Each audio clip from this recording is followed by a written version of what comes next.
Hey, second graders. Today we are going to expand on what we learned last time when we were exploring the properties of matter.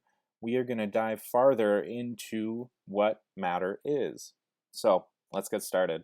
Okay, so I just want to recap a little bit and I want to discuss what you noticed about our objects from yesterday.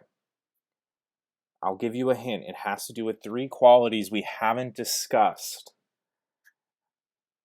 It does have to do with these three.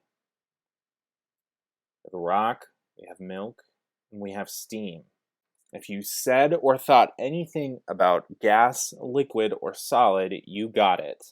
So that is what we are going to be diving further into today and learning about. If you didn't, that's okay. You're still a great scientist. Just so you guys know, Albert Einstein was kicked out of school and considered to be a failure.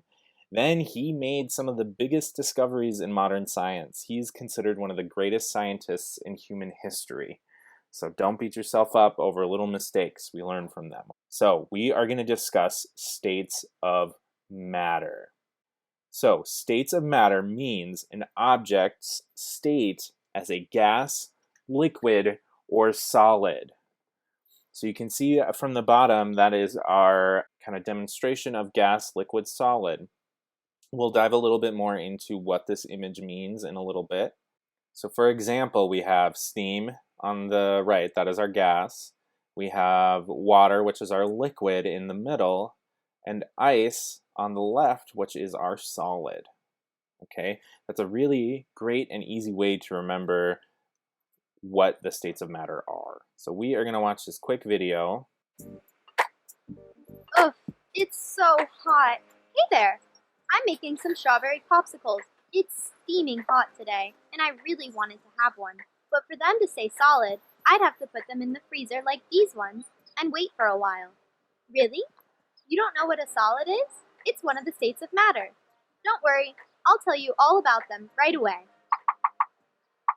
Matter, the substance all things are made of, exists in three states: liquid, like this strawberry juice; solid, like this popsicle; and gas, like the water vapor coming out of this pot.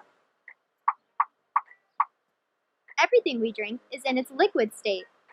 Matter, in its liquid state, takes on the shape of the container and its volume always stays the same. Particles are separated and can move freely. Can you see how they're moving? They look like they're dancing. The popsicles we eat are solid. Matter in its solid state is characterized by having a fixed shape and volume. Particles are held together in an organized structure. See? Lastly, the gaseous state. The vapor coming out of the pot is a gas. Matter in its gaseous state can change its volume and shape, taking up the space of its container. See? Particles are well separated and can move freely. Look, they move like crazy. Did you get the idea? Let's recap a little. Matter exists in three states: solid, liquid, and gas. Solid matter has a definite shape and volume. Particles are well organized and held closely together. Liquid matter takes on the shape of its container, occupying always the same space. Besides, particles are separated and can move freely. Gas matter doesn't have a fixed shape or volume. Its particles are well separated and can move freely. That is all about states of matter. Very interesting, isn't it? Well, I'm leaving now. I won't sell any popsicles if I don't. See you around. So we just watched that video. It did a really good job of explaining the states of matter. There are some really important words to know that the video mentioned and that we will be using sometimes when we talk about the state of matter. we will be talking about volume, and that is the amount of space something occupies.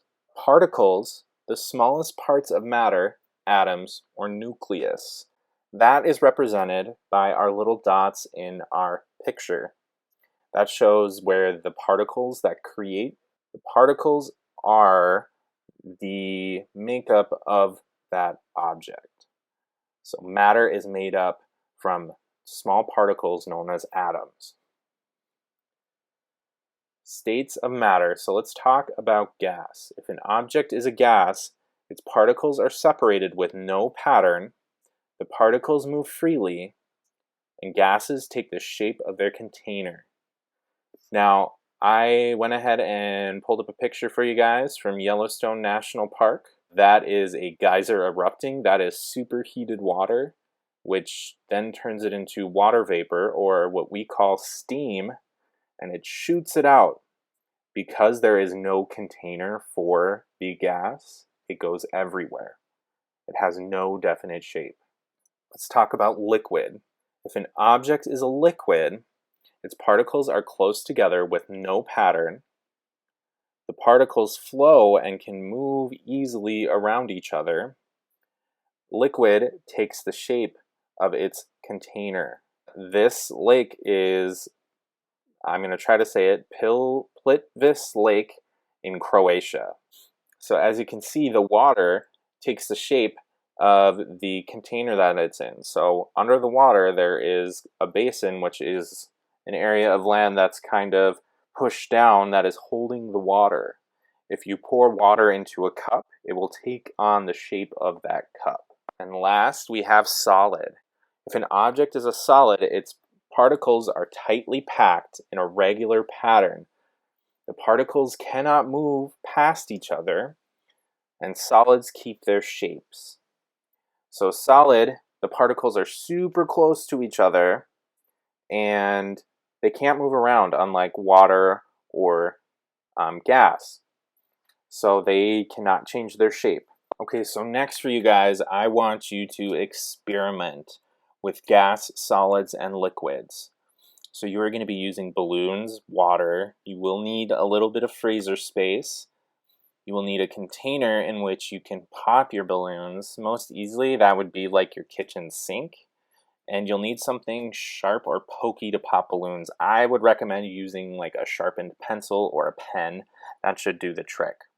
Okay, follow these steps, record your results, and let me know how it goes. All right, guys, that's all I have for you for today. I hope you have fun with the experiment or had fun with it. I will see you guys later. Bye.